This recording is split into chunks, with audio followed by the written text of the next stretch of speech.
Okay, selamat pagi semua. Okay, untuk kelas yang pertama, kita akan meneliti course outline untuk kursus DBF 4123, pengurusan sumber manusia ataupun Human Resource Management. Okay, so kita pergi dekat beban akademik pelajar. Bagi aktiviti pembelajaran berbantu, terdiri daripada kuliah 42 jam, tutorial 12 jam dan praktikal adalah kosong. So maksudnya kita tak ada praktikal lah untuk kursus ini.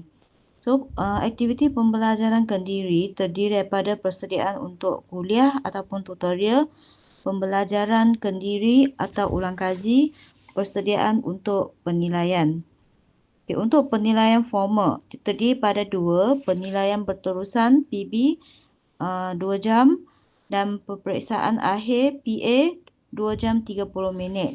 Jadi dekat sini jumlah SLT ataupun student learning time adalah sebanyak 120 jam.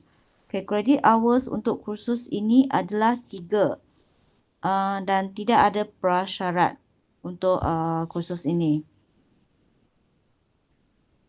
Okay, untuk maklumat kursus 4123, okay, menyediakan pelajar untuk memahami bagaimana sumber manusia diuruskan untuk mencapai maklumat dan kelestarian organisasi tersebut.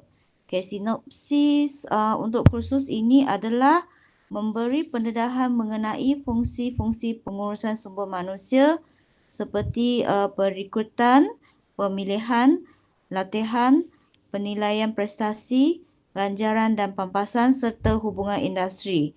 Okay, pelajar akan dinilai melalui ujian bertulis, tugasan pembentangan dan penilaian akhir.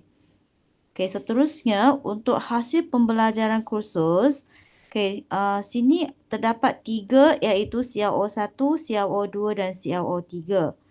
Okay, untuk CLO1, menjelaskan pelaksanaan perancangan dan fungsi-fungsi pengurusan sumber manusia. Okay, untuk CLO1 ini, dia terdiri daripada C3 dan PLO1. Okay, C3 ataupun dikenali sebagai kognitif 3.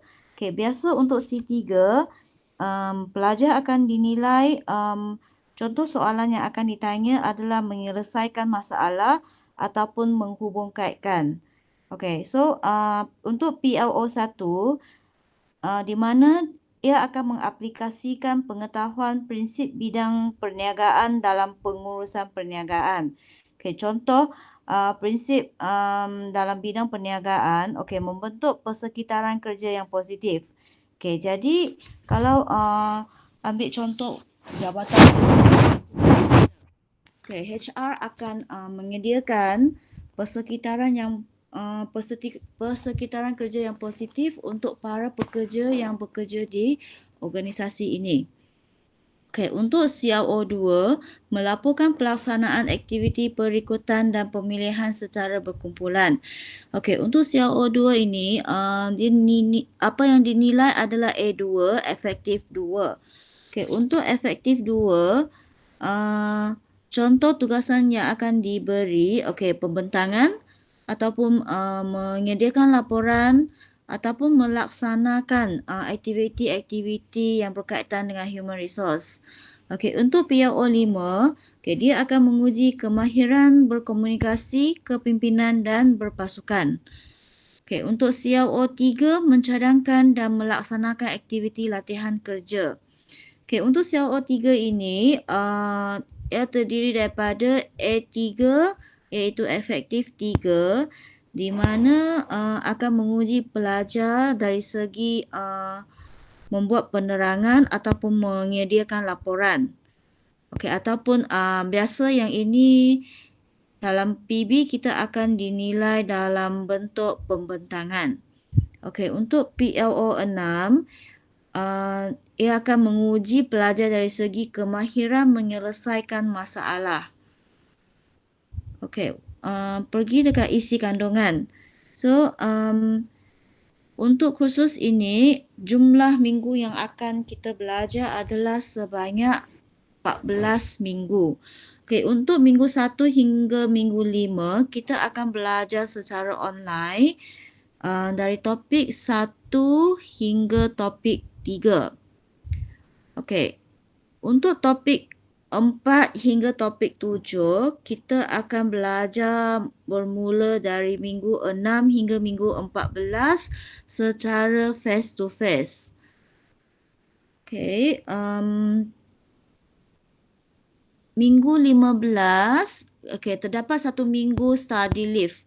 So, satu minggu ni untuk study leave. Lepas tu minggu 16 hingga minggu 17 adalah minggu penilaian akhir. Okey, kita pergi dekat penilaian. So, berdasarkan penilaian ini, PB terdiri daripada 70% dan PA penilaian akhir adalah 30%. Okey, untuk PB, tugasan yang akan diberi, tugasan 1, 25%, ujian bertulis 15%, tugasan 2, 20% dan pembentangan sebanyak 10%. Okey. So, berdasarkan jadual dekat sini, kita tengok, untuk ujian bertulis, yang akan dinilai C3. Untuk tugasan 1, A2, tugasan 2, A3, pembentangan juga dinilai dalam bentuk A3. Dalam jadual JSPB ini, dekat sini ada penilaian akhir untuk topik 6 dan 7. So, maksudnya dekat sini untuk penilaian akhir cuma akan masuk topik 6 dan 7.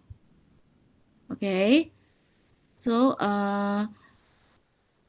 last sekali nak ingatkan, kehadiran ataupun peraturan semasa kuliah. So, di sini yang penting, pelajar mesti hadir tidak kurang dari 80% masa pertemuan.